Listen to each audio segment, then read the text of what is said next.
de Nokia. Au début des années 2000, on ne parlait pas encore de smartphone, mais de téléphone à clapper.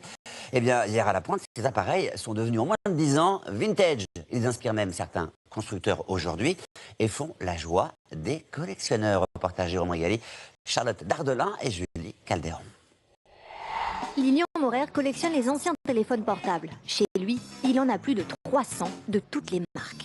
Moi, j'ai commencé au début des années 90. Donc ça couvre la période 1973 du tout premier téléphone portable au monde, donc le Motorola Dynatac. Le Dynatac de Motorola, le premier mobile commercialisé aux États-Unis en 1983, prix d'origine environ 3 000 €. La passion de Lilian n'a pas de limite. Les vieux téléphones, c'est un peu sa Madeleine de Proust. J'ai commencé à garder mes téléphones que j'avais eu professionnellement.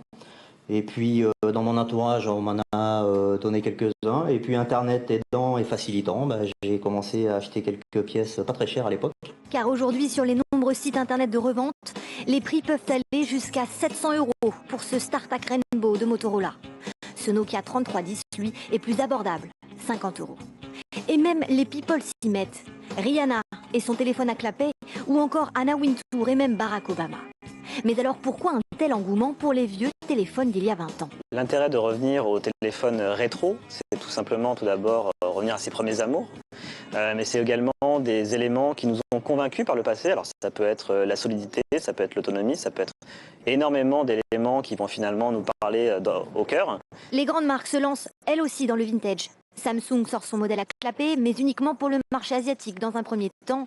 LG propose lui aussi le même type de téléphone.